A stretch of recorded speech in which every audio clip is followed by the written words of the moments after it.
में चले जाते हैं और आपको पता भी नहीं चलता है। आमीन आमीन। लेकिन वचन आज आपको बता रहा है, जितनी बातें यहाँ पे आपको मिला लिखा है, अपने परमेश्वर यहोवा का वचन तन मन से क्या करना है, सुनना है, और क्या करना है, उस पर क्या करना है, जो उसकी दृष्टि में ठीक है वह करना है। और अगली बात लिखा है, उसकी आज्ञाओं पर कान लगाना है। और अगली बात लिखा है कि उसकी विधियों को मानना है। विधियों का मतलब जो कुछ परमेश्वर की बातें हैं उन्हें अपने जीवन में फॉलो करना है। आमीन। आपको बताएं तो अब लिखा है, कोई रोग जितने मिस्रियों पर पड़ते थे आप पर बीमारी नहीं होगी। आमीन। तब आप पर कोई समस्या जो आप जिसमें बार बार जाते हैं, अलग अलग बीमारियों में जाते हैं, कुछ भी नहीं होगा, क्योंकि एकदम लास्ट में परमेश्वर क्या कह रहे हैं, लास्ट लाइन को तेजी से कोई पढ़े, लास्ट लाइन को, क्योंकि मैं तुम्हारा चंगा करने वाला यहोवा हूँ। आमीन। सब लोग बोले, क्योंकि मैं तुम्हारा चंगा करने वाला यहोवा हूँ। कौन कह रहा है? सब लोग बताएं, कौन कह रहा है? परमेश्वर कह रहा है, क्योंकि मैं तुम्हारा चंगा करने वाला। हालेलुया। आपको बताएं, इससे पहले कि संसार के अंदर किसी डॉक्टर की उत्पत्ति हुई, कोई वैद्य बाहर आया, कोई भी इलाज करने वाला पैदा हुआ, उससे पहले इलाज करने वाला कौन था? कौन था? जोर से बोले, कौन था? इलाज करने वाला, जिसे हम लोग आज के शब्दों में डॉक्टर बोलते हैं। डॉक्टर का सही हिंदी अर्थ होता है इलाज करने वाला, हम मरीजों की देखभाल करने वाला। हालेलुया। आपको बताएं, सबसे पहला पृथ्वी या स्वर्ग का जो डॉक्टर है हमारा परमेश्वर यहोवा है, जितने रोग मिस्रियों पर लगे थे, जितने रोग मिस्रियों पर भेजे गए थे, उनमें से एक भी रोग उसने इस्राएलियों पर आने नहीं दिया। आमीन। और जितनी बार उन्हें बीमार होना होता था, जितनी बार वो बीमार होते थे, परमेश्वर किसी डॉक्टर को वहां नहीं भेजता था। कौन चंगा करता था उनको? कौन चंगा करता था?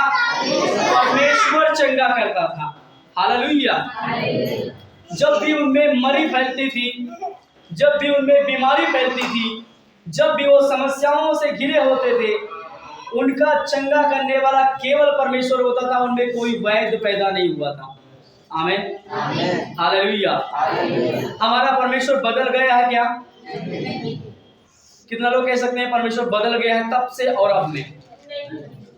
परमेश्वर बदला है? उसके वचन में लिखा है वो युगान युग एक सा रहता है। आमीन। वो परमेश्वर जो मिस्रियों के समय में, इस्राएलियों के समय में वो आश्चर्य कर्म करता था, मिस्रियों पर रोग भेजता था, लेकिन अपने इस्राएली लोगों को चंगा रखता था।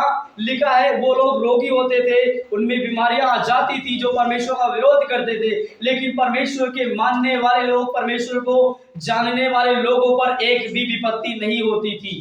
आमीन। आपसे सवाल है, क्या आप परमेश्वर को जानते हैं?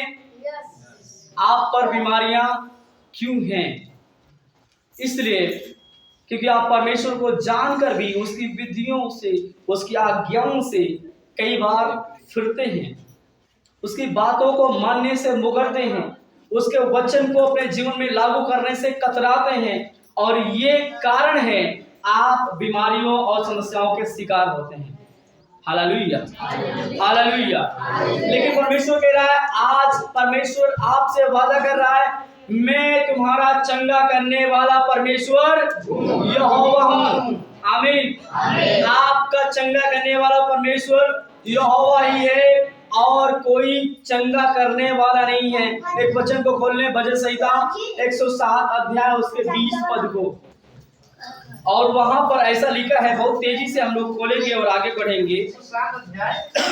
20 पद। हाँ बिल्कुल। वह अपने वचन के द्वारा हाँ। उनको चंगा करता आमीन। और जिस गड्ढे में वो पड़े हैं उससे निकालता है। क्या लिखा है? वह अपने वचन के द्वारा उनको चंगा करता। किनको? बोलो मुझे। जी। किसको चंगा करता है? मुझे। कौन अपने वचन के द्वारा चंगा करता है? यहोवा। परमेश्वर यहोवा, जो सनातन परमेश्वर है, जो अनादिकाल का परमेश्वर है, जो था और है और रहेगा, वो परमेश्वर लिखा है वो अपने वचन के द्वारा उनको चंगा करता है। कौन? जो परमेश्वर के आज्ञाओं को मानते हैं, उसके वचन पर चलते हैं, उसके वचन की घोषणा करते हैं, जो उसके वचन के अनुसार जीवन को जीते हैं, जो उसके वचन के अनुसार अपने आप को रखते हैं। लिखा है वह अपने वचन के द्वारा उनको चंगा करता है। अपने पड़ोसी से कहें, परमेश्वर तुम्हें अपने वचन के द्वारा चंगा करने जा रहा है। हाथ मिला के कहें आमीन। पड़ोसी से हाथ मिला के कहें, परमेश्वर अपने वचन के द्वारा आपको चंगा कर चुका है। और आगे इस वचन में लिखा है 20 पद में, और जिस गड्ढे में वे पड़े हैं उससे निकालता है। क्या आपको परमेश्वर ने हर एक उन गड्ढों से जहां पर आप पड़े थे निकाला? कितने लोग निकाले गए हैं? आप उस गड्ढे में जहां पर आप पड़े थे परमेश्वर ने हाथ देकर निकाला है। और एक वचन को खोल ले, भजन संहिता 147:3 पद। और आपको बताएं, आपका परमेश्वर अपने वचन से चंगा करता है, और जब आप जिस गड्ढे में पड़े वहां से वो आपको बाहर निकालता है। 147:3। वह खेदित मन वालों को चंगा करता है और उनकी शोक पर मरहम पट्टी बांधता है। आपको बताएं, आपका परमेश्वर आपकी बीमारियों में, जब आप बुखार में हो, जब आप सर्दियों में हो, जब आप दर्द में हो, जब आपको कोई रोग लगा हो, आपका परमेश्वर आपको छोड़ नहीं देता है। कई बार आप सोचते हैं मेरा परमेश्वर मेरे साथ नहीं है, हम इस दर्द में हैं, शायद परमेश्वर मुझे नहीं देख रहा है, शायद मेरे बुखार को परमेश्वर नहीं देख रहा है, शायद मेरे इस क्लेश को परमेश्वर नहीं देख रहा है। आपको बताएं, आपका परमेश्वर हर समय आपको देखता है। लिखा है मनुष्य की आंखें आपके बाहरी क्षेत्र पर होती हैं, बट आपका परमेश्वर आपके अंदर देखता है क्या हो रहा है आपके साथ, क्या समस्या हो रही है आपके साथ। और इस वचन के अनुसार 147:3 को हम लोगों ने पढ़ा। क्या लिखा है फिर से? वह खेदित मन वालों को चंगा करता वह है। खेदित मन वालों को, आपको मालूम है खेदित शब्द आपको पता है, हमें एक्सप्लेन करने की जरूरत नहीं। जो दुखी लोग हैं, जो दुख में पड़े हुए हैं, हो सकता है वो बिस्तर पर होंगे, हो सकता है वो अस्पताल में भर्ती होंगे, हो सकता है वो किसी ऐसे जगह पे पड़े होंगे जहां उन्हें रहने का स्थान मिले, लेकिन वो खेदित हैं, उन्हें दुख और परेशानी ने घेर रखा है। इसलिए दाऊद कह रहे वो खेदित मन वालों को चंगा करता है। Hallelujah, hallelujah. आपको बताएं, यदि आप सबसे अधिक खेद में पड़े हैं, सबसे अधिक बीमारियों में पड़े हैं, और आपको लगता था कोई डॉक्टर आपको चंगा नहीं कर सकता है, आज आपके लिए भविष्यवाणी है, परमेश्वर को छोड़ और कोई आपको चंगा नहीं कर सकता। और वो आपको चंगा करेगा क्योंकि वो खेदित मन वालों को चंगा करता है। और आगे, और उनकी शोक पर मरहम पट्टी बांधता है। यदि आप शोक में पड़े थे किसी बातों को लेकर के, यदि आपके शरीर में कोई भी प्रकार का ऐसा चीज काम कर रहा था जो रात दिन आपको खाया जा रहा था, ऐसी कोई बीमारी आपके शरीर में पल रही थी जो कि रात दिन आपको टॉर्चर कर रही थी, आपको उठने बैठने हर समय में, परमेश्वर कह रहा है आपके शोक पर वो मरहम पट्टी बांधा है। आमीन। शोक का शब्द समझ लीजिए, बीमारियों का शोक नहीं है, आपके अंदर कोई चिंताओं का शोक है, आपके अंदर कोई ऐसी बात है जो आपको रात दिन खत्म कर रही है। यीशु के नाम से आज आपके शोक पर परमेश्वर मरहम पट्टी कर रहा है, क्योंकि हमारा परमेश्वर हर एक शोक के ऊपर मरहम पट्टी करता है और वो हमें ऐसे ही छोड़ नहीं देता है। आमीन, हालेलुया, हालेलुया। इसलिए अपने परमेश्वर को बिल्कुल भी कमजोर ना समझे। हमारा परमेश्वर डॉक्टर का भी डॉक्टर है। जिस परमेश्वर ने संपूर्ण संसार के डॉक्टर को बनाया है, वो परमेश्वर जानता है आपको कहां से समस्याएं हैं। आमीन। वो परमेश्वर जानता है आप कहां से रोगी हैं, क्योंकि रोग से लिखा है। आप एक वचन को पढ़ें, यशाया 53 अध्याय उसके 2 पद को, यशाया 53 अध्याय 2 पद को 53:2। क्योंकि वह उसके सामने अंकुर के समान और ऐसी जड़ के समान उगा जो निर्जल भूमि में फूट निकले। उसकी ना कुछ सुंदरता थी कि हम उसको देखते, और ना उसका रूप ही हमें ऐसा दिखाई पड़ा कि हम उसको चाहते। वह तुच्छ जाना जाता और मनुष्य का त्यागा हुआ था। वह दुखी पुरुष था, रोग से उनकी जान पहचान थी, और लोग उससे मुंह फेर लेते थे। तो 3 पद में क्या लिखा है? रोग से उसकी जान पहचान थी। कितने लोग इस वचन को देख पाए? आपने सुना? वह दुखी पुरुष था, और लिखा है रोग से उसकी जान पहचान थी। किसकी? हमारे प्रभु यीशु मसीह की। जब वह क्रूस पर चढ़ाया गया, आपको बताएं, सारा रोग, सारा दर्द, सारी तकलीफ उसने अपने आप पर लिया। लिखा है रोग से उसकी जान पहचान थी। जितने रोग आप पर यदि काम कर रहे हैं, जितनी बीमारी आप पर काम कर रहे हैं, जितना समस्याएं आप पर काम कर रहे हैं, आपको बताएं आपका परमेश्वर को उससे जान पहचान। वो जानता है किस बात के लिए ये किस लोग को टॉर्चर करता है। Hallelujah, hallelujah. आपको बताएं, लगभग 5 साल पहले हमें लगता है, और एक बार हमने दर्शन देखा, और दर्शन में वो सोते हुए हमने स्वप्न दर्शन देखा था, और उसमें हमने देखा कि दुष्ट आत्माएं हैं जो समुद्र के नीचे, उनका एक बड़ा ऑफिस है, और उस ऑफिस के जरिए सारी संसार की आत्माओं को कंट्रोल किया जाता है, और उन्हें भेजा जाता है कि जाकर इस व्यक्ति को इस बीमारी, इस समस्या से इस तरीके से गिराना है, परेशान करना है और तकलीफ देना है। हालेलुया। और हमने देखा पूरा सिस्टम बाय सिस्टम उन्हें कंट्रोल किया जा रहा था डिजिटली तरीके से, कि कौन कहाँ भेजा जाएगा उसको वही भेजा जाता था। हालेलुया। आपको बताएं, शैतान कितना ही चाल तैयार कर ले, कितना ही वो हथियार बना ले, लेकिन ऐसे 54 अध्याय 17 पद में लिखा है, जितने हथियार तेरी हानि के लिए बनाए जाएं।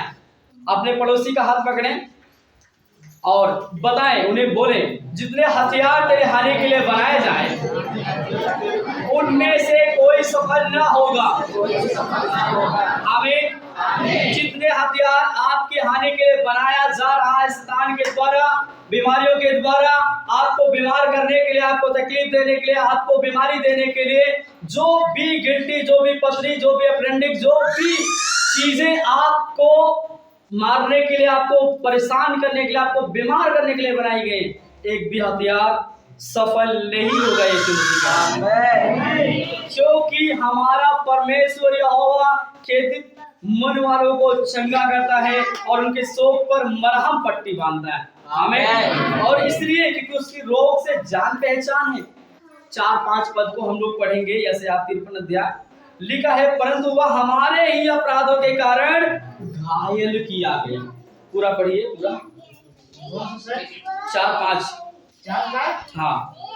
उसने हमारे रोगों को सह लिया, हाँ, और हमारे ही दुखों को उठा लिया, हाँ, तो भी हमने उसे परमेश्वर का मारा कूदा और दुष्टता में पड़ा हुआ समझा। लिखा, निश्चय उसने हमारे क्या सह लिया? हमारे रोगों को क्या कर लिया? अपने पड़ोसी से कहें, यीशु ने आपके रोगों को सह लिया। आमीन। निश्चय यीशु मसीह ने हमारे रोगों को सह लिया, और आगे लिखा है हमारे ही दुखों को उठा लिया। आमीन। कितने लोग कहते हैं हम रोगी थे? और हमारे एक मिनट, कितने लोग कहते हैं हम रोगी थे? आप अपना हाथ उठा के बताएं, आपको कोई रोग था, कोई भी दुख था, तो आप बताएं कि हाँ मुझे था। अगर अभी भी है तो आप बता सकते हैं। आमीन। आपको बताएं आप रोगी थे या आप दुख में थे, परमेश्वर ने आपके रोगों को क्रूस पर ले लिया है। आमीन। आपके दुखों को उसने अपने पीठ पर उठा लिया है। आगे लिखा है तो भी लोगों ने उसे परमेश्वर का मारा कूटा और दुर्दशा में पड़ा हुआ समझा, लोगों ने नहीं जाना, लेकिन हमने जाना है। 5 पद में लिखा है, पढ़िए। परंतु वह हमारे ही अपराधों के कारण घायल किया गया, वह हमारे अधर्म के कामों के कारण कुचला गया। आपको बताएं कि हमारे ही अपराधों के कारण हमारा परमेश्वर घायल किया गया है। जो भी आपके अपराध थे, जो भी आपने किया था, जो भी आपने गलतियां की थी, उसे यीशु मसीह ने ले लिया है और उसे उसी के कारण यीशु को कुचला गया, यीशु को परेशान किया गया। और लिखा है हमारी शांति, क्योंकि हमें बीमारियों में शांति की जरूरत होती है, हमें दुखों में शांति की जरूरत होती है।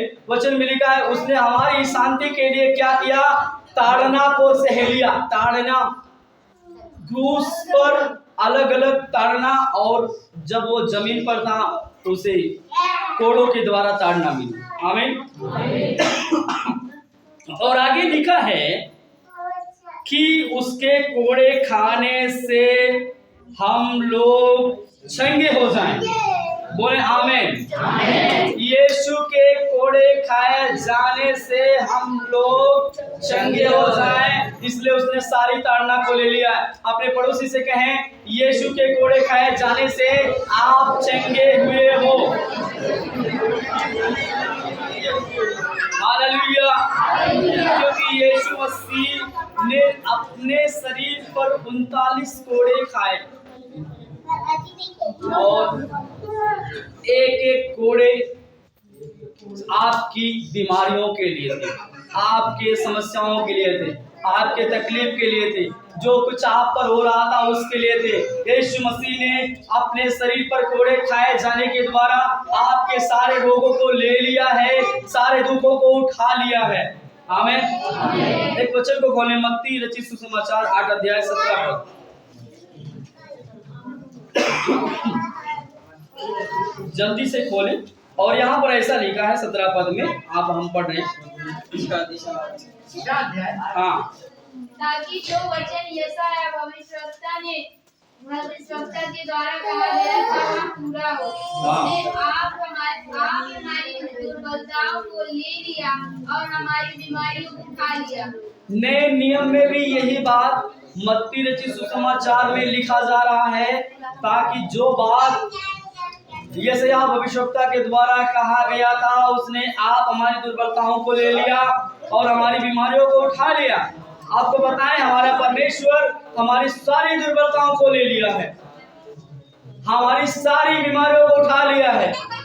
हालेलुया। अपने पड़ोसी से कहें, आपके परमेश्वर ने आपके सारी दुर्बलताओं को ले लिया है, सारी बीमारियों को उठा लिया है, आप चंगे हो गए हैं। आपको बताएं, आपका परमेश्वर सारे बीमारियों को उठा लिया। अभी यहाँ पर बीमारी है क्या? बीमारी है यहाँ पर, क्योंकि उठा लिया गया, लेकिन आप उसे रिसीव करते। आपको बताएं, जितनी बार कहते हैं मेरा बुखार, मेरा दर्द, मेरी पीड़ा, मेरी कमजोरी, मेरी घटी, मेरी कंगाली, जितना बार आप मेरा कहते हैं, आपको बताएं, अगर हम कहेंगे ये मेरा चर्च, मेरा ये, तो किसका होगा? ये मेरा है। आप छीन के ले जा सकते हैं क्या इसको? क्योंकि हमने बोल दिया मेरा है। आप छीन सकते हैं? जितनी बार हम कहेंगे मेरा है, उस पर हम अधिकार जता रहे हैं। आप जब कहते हैं मेरा बुखार, तो आप अपने बुखार के ऊपर अधिकार जताते हैं, उसे वापस करने के लिए नहीं बोलते। क्योंकि ये बुखार आना, शरीर का बीमारी आना किसकी देन है? कितने लोग कहते हैं परमेश्वर बीमारी देता है? सच्चाई से बताएं, कितने लोग को मालूम है परमेश्वर बीमारी देता है? परमेश्वर बीमारी नहीं देता है। बीमारी कहाँ से आती है? शैतान से आती है। हालेलुया। बहुत अच्छी बात। जब बीमारी शैतान से आती है तो चंगाई कौन देगा? हालेलुया। जब चंगाई परमेश्वर देगा तो वो बीमारी दे सकता है? इसलिए कुछ लोग सोचते हैं बीमारी परमेश्वर देता है ताकि हमें वो सिखा सके कुछ चीजें, लेकिन ऐसी बात नहीं है। आपका परमेश्वर आपको चंगाई देता है बीमारी शैतान की ओर से। आमीन। और जितनी बार आप कहते हैं मेरी बीमारी, मेरा दर्द, मेरी पीड़ा, मेरा बुखार, मेरा सर्दी, मेरा जुकाम, मेरा कमजोरी, जितना बार आप बोलते हैं आप उसके ऊपर अधिकार जताते हैं, उसे बाहर जाने के लिए नहीं बोलते। हालेलुया। लेकिन आपको बता दें, आप कभी भी जब भी आप समस्या में जाएं, जब भी आपको बीमारी महसूस हो कुछ भी, आप उसे मेरा करके ना कहें, बोले शैतान तू जो इस हथियार को मेरे लिए उत्पन्न कर रहा है, बना रहा है, मैं इसे यीशु के नाम से खत्म करता हूँ, नष्ट करता हूँ। आमीन। और जब आप उस हथियार को डिस्ट्रॉय करेंगे, नष्ट करेंगे, क्योंकि आपके पास हथियार है। कितने लोगों को मालूम है आपके पास हथियार है? हथियार है कौन सा? कौन सा हथियार? वचन। हालेलुया। हमने शुरुआत में बोला जो वचन को सुनते हैं और उसको घोषणा करते हैं। हालेलुया। जब आप परमेश्वर के वचन से उस हथियार को नाकामयाब करेंगे, आपको बताएं कोई हथियार आपको बीमारी देने के लिए नहीं बनाया गया है। कोई हथियार आपको परेशान करने के लिए, आपको डिस्टर्ब करने के लिए, आपको तकलीफ देने के लिए नहीं बनाया गया है। हालेलुया। शैतान है जो आपके विरोध में इनको तैयार करता है।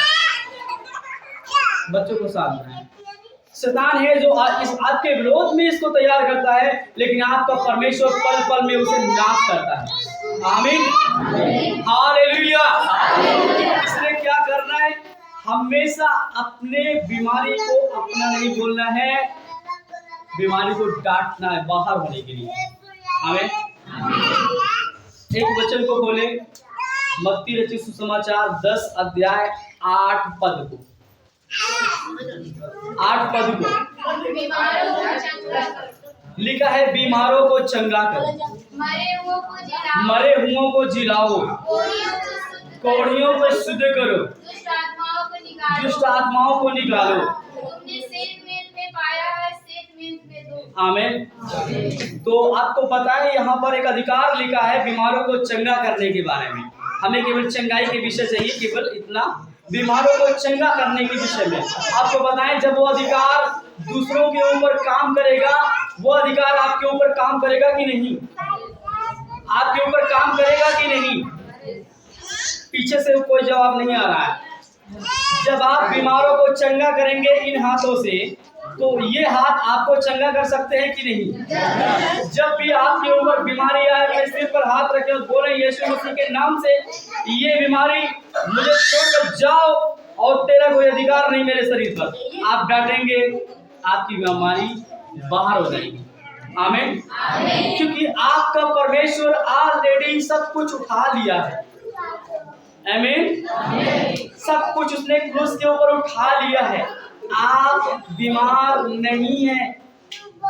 हालेलुया। आप में कोई बीमारी नहीं है। आपको पता है यीशु मसीह जिधर भी जाते थे उसने बीमारियों को बाहर किया है। कभी भी ये नहीं कहा ये बीमारी इसमें रह सकती है, कभी ये नहीं कहा ये बीमारी इनकी है इसलिए इनमें रहने दो। हमने बताया जब आप बार बार कहते हैं ये बीमारी मेरी, ये बीमारी मेरी, ये समस्या मेरा, ये दिक्कत मेरा, तो आप मेरा मेरा कह करके आप उसे पूरी तरह से अधिकार दे दें कि तुम यहाँ रह सकते हो। हालेलुया। लेकिन किसी को बाहर करने के लिए उसे डांट कर भगाने की जरूरत है। आमीन। किसी चीज को अपने शरीर से बाहर करने के लिए उसे डांट कर बाहर करने की जरूरत है। हालेलुया। आपको पता है कि अभी बीते 20 तारीख की बात है, और क्या हुआ कि जब मेरे शरीर पर बिल्कुल भी ताकत नहीं थी और हम लेटे हुए थे, और हमने क्या किया, अपना सेशन भी छोड़ दिया और लेटे हुए थे, मेरे अंदर कोई ताकत नहीं थी।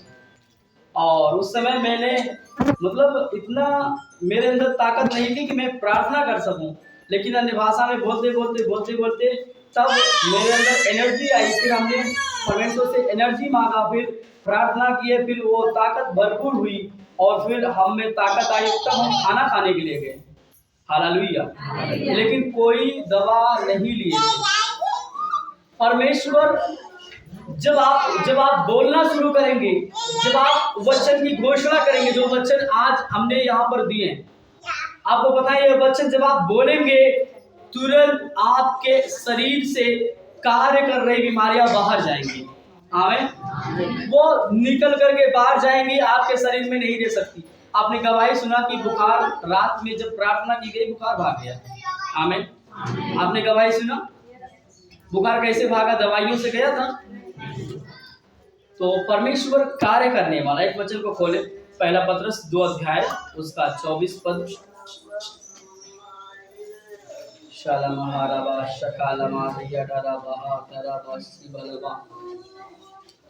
पहला पत्रस 2 अध्याय 24 पद। वहाँ आप ही हमारे पापों को अपनी देह पर लिए हुए उस पर चढ़ गया, जिससे हम पापों के लिए मरकर धार्मिकता के लिए जीवन बिताएं। उसी के मार खाने से तुम चंगे हुए। आमीन। लिखा है, आपको बताएं, हमारा परमेश्वर आप ही हमारे पापों के लिए, हमारे बीमारियों के लिए, हमारी समस्याओं के लिए क्रूस पर चढ़ गया, ताकि हम पाप के लिए, बीमारियों के लिए मरकर धार्मिकता के लिए जीवन बिताएं। और आगे लिखा है, उसी के कोड़े खाए जाने से हम लोग चंगे हुए हैं। मेरे साथ दोहराएं, उसी के कोड़े खाए जाने से हम लोग चंगे हुए हैं। आमीन। हमारे सारे निर्बलता को, दुर्बलता को, बीमारी को, शोक को, दुख को यीशु ने क्रूस पर ले लिया है, ताकि उसके कोड़े खाए जाने से हम चंगे हो सकें। आमीन। आपको बताएं, एक वचन जब हम यिर्मयाह 33 अध्याय को पढ़ते हैं, उसके 6 वचन में लिखा है उन सारे लोगों के लिए जो परमेश्वर का भय मानते हैं, जो परमेश्वर के वचन को अपने जीवन में फॉलो करेंगे। लिखा है, देख मैं इस नगर का इलाज करके इसके निवासियों को चंगा करूंगा और उन पर पूरी शांति और सच्चाई प्रकट करूंगा। परमेश्वर का वायदा है कि आपको वो बीमार नहीं रहने देगा। परमेश्वर का वायदा है कि आपको वो तकलीफ में नहीं रहने देगा। उसने कहा, देख मैं इस नगर के सारे निवासियों को, आप किस नगर के निवासी हैं? परमेश्वर के उस पवित्र नगर के निवासी हैं। आमीन। और लिखा है, मैं इस नगर के सारे निवासियों को, लिखा है, उनका इलाज करके उनके निवासियों को चंगा करूंगा और उन पर पूरी शांति और सच्चाई प्रकट करूंगा। आपके परमेश्वर का वादा है, कभी भी वो आपको बीमार नहीं रहने देगा। वो आपको और आपके सारे निवासियों को, इसका मतलब आपको और आपके पूरे घराने को परमेश्वर क्या करेगा? इलाज करके चंगा करेगा, हमेशा के लिए। और वो शांति और सच्चाई आपके घर में, आपके जीवन में प्रकट करेगा। आमीन। इसलिए कोई बीमारी आपके घर में नहीं रह पाएगी, कोई समस्या आपके घर में नहीं रह पाएगी यीशु के नाम में, क्योंकि वो आपके घर को चंगा करने का वादा कर रहा है। वो हमारा परमेश्वर वादे का परमेश्वर है। वो कह रहा है, मैं इलाज करके किसका? सारे निवासियों का जो परमेश्वर के समीप निवास करते हैं, जो परमेश्वर के समीप रहते हैं, जो परमेश्वर के समीप रह करके उसकी महिमा करते हैं। लिखा है, हर एक को मैं चंगा करूंगा और उनको शांति और सच्चाई से क्या करूंगा? भर दूंगा। यहाँ पर लिखा है, शांति और सच्चाई उन पर प्रकट करूंगा। प्रकट करने का मतलब फल देगा, एकदम भरपूर कर देगा। इसलिए आपको बताएं, चंगाई हमेशा परमेश्वर की इच्छा है और बीमारी हमेशा शैतान की इच्छा है। आप कभी भी अलाउ ना करें कि शैतान आपके लिए कार्य करे, आप अलाउ करें परमेश्वर हमेशा आपके लिए कार्य करे। आमीन। जब आप कहते हैं परमेश्वर ये देह तेरी है, ये देह तेरा निवास स्थान है, तो आपको बताएं उस निवास स्थान के अंदर कोई बीमारी का निवास स्थान नहीं है। आपके निवास स्थान में चंगाई का निवास स्थान है। आमीन। जहां यीशु है उसने लोगों को उठा लिया है। कितने लोग विश्वास करते हैं मेरे अंदर यीशु रहता है? यीशु मसीह ने सारे लोगों को उठा लिया है। जो यीशु आपके अंदर रहता है वो बीमारी का यीशु मसीह नहीं है, वो चंगाई का यीशु मसीह है। आमीन। वो बीमारी का परमेश्वर नहीं है, वो चंगाई का परमेश्वर है। हालेलुया। इसलिए क्या होगा, आप जब उसके वचन से, वचन को बार बार, जो वचन हमने सुने हैं, इन वचनों को दोहराएंगे, इन वचनों को लागू करेंगे। आपको बताएं, ये आपके लिए टेबलेट है। जब आप डॉक्टर आपसे बोलता है कि ये टेबलेट आपको 3 टाइम लेना है, 2 टाइम लेना है, तो आप बहुत अच्छे से उसकी आज्ञाओं को मानते हैं और उसे 3 टाइम 2 टाइम रिसीव करते हैं ताकि आप चंगे हो सकें। ये आपके लिए टेबलेट है। आमीन। ये आपके लिए टेबलेट है। और जब आप इसे बार बार निगलेंगे और इसे बार बार चबाएंगे, आपको बताएं कोई उल्टी नहीं होगी। आमीन। कोई दस्त नहीं होगा, कोई बीमारी आप पर राज नहीं करेगी, क्योंकि ये वचन आपके लिए टेबलेट है। जितनी बार आप इसे दोहराएंगे इन वचनों को जो आपने सुना है, इसलिए हमने कहा आप इसे लिख करके जाइएगा, क्योंकि याद रख सकते हैं ऐसा सबके लिए संभव नहीं है। इसलिए वचनों को जब आप बार बार दोहराएंगे, यीशु मसीह के कोड़े खाए जाने से हम चंगे हुए हैं, तो कोई बीमारी का अधिकार नहीं कि आपके ऊपर रह सके। आमीन। आपको बताएं, सबसे अधिक शैतान जिन बातों से डरता है वो है परमेश्वर का वचन। आमीन। परमेश्वर से भी अधिक शैतान परमेश्वर के वचन से डरता है, क्योंकि हमारे परमेश्वर ने भजन संहिता 138:2 में लिखा है, उसने अपने वचन को अपने नाम से भी अधिक महत्व दिया है। आमीन। इसलिए बताएं, जब आप वचन की घोषणा करते हैं, आप ये कहते हैं बीमारी तेरा मेरे शरीर पर अधिकार नहीं। जब आप वचन की घोषणा करेंगे, आप ये कहेंगे बीमारी मेरा शरीर तेरा मंदिर नहीं, यीशु का मंदिर है। आमीन। हालेलुया। हालेलुया। इसलिए ये बीमारी आपके घर में, आपके परिवार में, आपके लोगों में रह नहीं सकती, क्योंकि जब आपको बताएं कि जब इस्राएलियों पर कोई बीमारी आती थी, हमेशा परमेश्वर उन्हें चंगा करता था। आज आपका वो परमेश्वर जीवित है। वो परमेश्वर आज भी चमत्कार करता है, वो परमेश्वर आज भी चंगाइयां करता है, वो परमेश्वर आज भी आपको भरपूर करेगा चंगाइयों से। हालेलुया।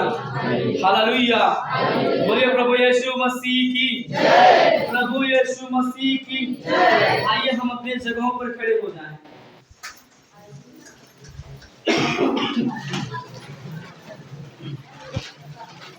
आप अपने बाइबल, अपने सब कुछ साइड में रख दें और